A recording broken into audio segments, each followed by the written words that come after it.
Bill Bradley, an extreme endurance athlete.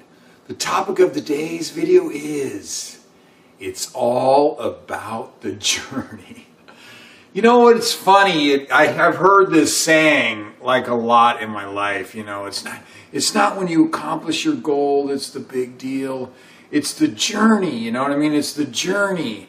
And I'm like, yeah, sure, I just want to I want to finish, you know, I want to do this, I want to summit, I want, you know, it's almost like, screw the journey, I just want to, I'm so driven to accomplish my goals, you know, it's like, I tend not to think about the journey. I'm just thinking about, like, I want to summit, I want to finish, I want to, you know, this is what I want.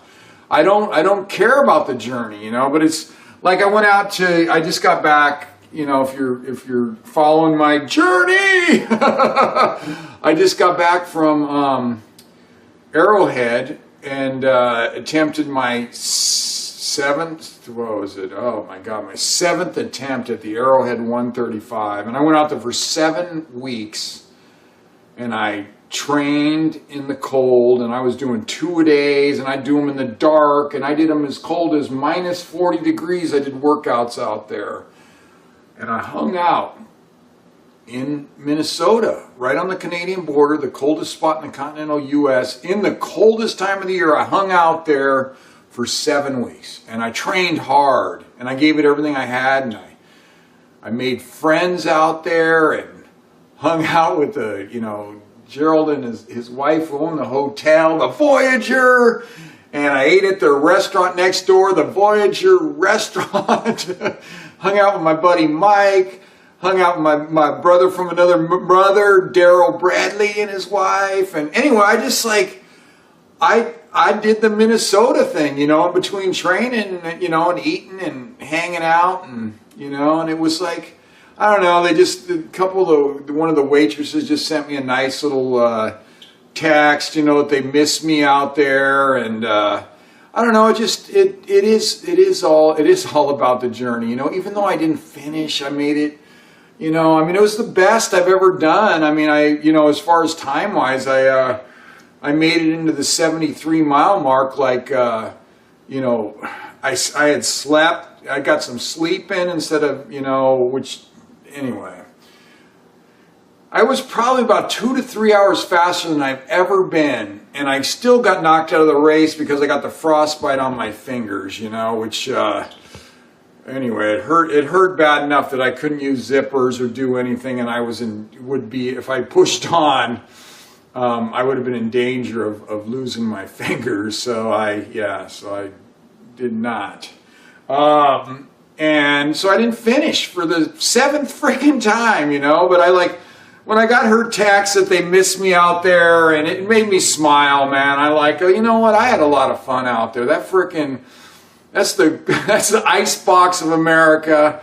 I'm sitting here right now in shorts. Shit, I didn't even have shorts in my I don't even think I had shorts in my duffel bags, because what would I do with them? Because it's so freaking cold out there. But I just love the extreme, and I love that, that I got to do that, hang out with my buddy Mike, who's like freaking just awesome, man, and Daryl, and it was just, and Ken, the race director, what a great guy, you know, just, you know, kind of living their life for 7 weeks, what they do, fighting that cold, or, you know, dealing with that cold all the time, and I don't know, I loved it, man. I love the experience of all this, and I did enjoy that journey, even though I didn't finish, and let me tell you, I was like really, really disappointed about it. You know, I'm feeling better about it, you know, it doesn't do any good to be disappointed.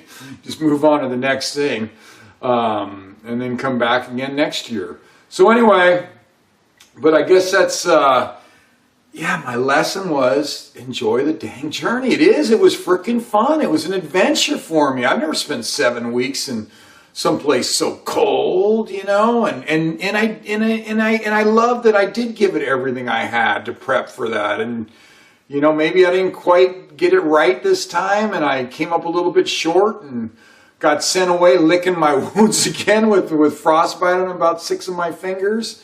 But that's what I love about the Arrowhead. So it's just so freaking hard. But I do love the journey, man. I had a good time, and I'm sure when I get back out there again, everybody will be out there, and I'll be like, yeah, the journey number 8 at International Falls.